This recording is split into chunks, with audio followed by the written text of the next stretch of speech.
तर महिला अत्याचार करणाऱ्या खरातचं प्रकरण सध्या खूपच गाजतंय। मात्र हे प्रकरण नेमकं बाहेर कसं आलं या संदर्भातली एक मोठी अपडेट आता समोर येते। ऑफिस बॉयनेच त्याच्या ऑफिसमध्ये काम करणाऱ्या ऑफिस बॉयनेच त्याचं बिंग फोडलं असं समोर येतंय। तर ऑफिस बॉयमुळे खरातच्या 58 क्लिप्स बाहेर आल्याचं समजतंय।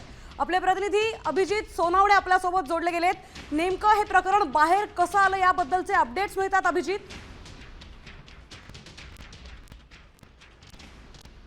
प्रॉपर्टीज अँड डेव्हलपर्स नावाचं ऑफिस आहे आणि याच कार्यालयामध्ये त्याने अनेक महिलांवर अत्याचार केल्याचा संशय व्यक्त केला जातोय। जो व्हिडिओ 2 दिवसापूर्वी व्हायरल झालेला होता त्यामध्ये तेच ऑफिस आहे की ज्या ठिकाणी त्याने महिलांवर अत्याचार केलेले होते आणि त्याच ऑफिसमध्ये त्याचा जो ऑफिस बॉय होता तोच या सगळ्या प्रकरणातला मास्टरमाइंड असल्याचं सांगितलं जात आहे। कारण डिसेंबर 2025 मध्ये त्याने खरातच्या नकळत महिलांवरील अत्याचाराचे जे फुटेज होतं सीसीटीव्हीचं ते त्याने स्वतःच्या ताब्यात घेतलं आणि त्यानंतर मग काही माणसांकरवी अशोक खरातला ब्लॅकमेल करण्याचा प्रयत्न करण्यात आला, खंडणी मागण्यात आली। मात्र अशोक खरातने खंडणी देण्यास नकार दिल्यानंतर त्याने वावी पोलीस ठाण्यामध्ये डिसेंबर 2025 मध्ये खंडणीचा गुन्हा दाखल केलेला होता। त्याचा देखील तपास पोलीस करत होते आणि त्याच दरम्यान मग जानेवारीमध्ये शिर्डीमधल्या एका महिलेला या नीरज जाधवने काही फोटो पाठवलेले होते आणि त्यानंतर मग या महिलेने या सगळ्या संदर्भामध्ये शिर्डी पोलीस ठाण्यामध्ये तक्रार दिलेली होती की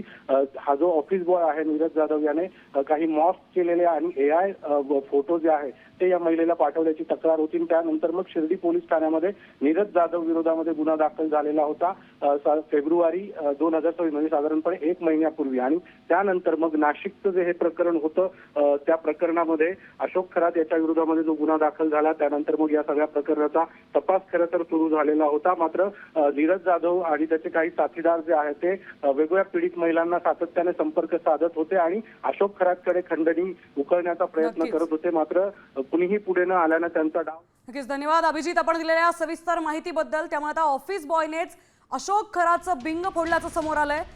खंडणीसाठी त्यांनी ब्लॅकमेल करायला सुरुवात केली होती, मात्र अशोक खरातनं नकार दिल्यामुळे त्याने हे बिंग फोडल्याचं समोर आलंय।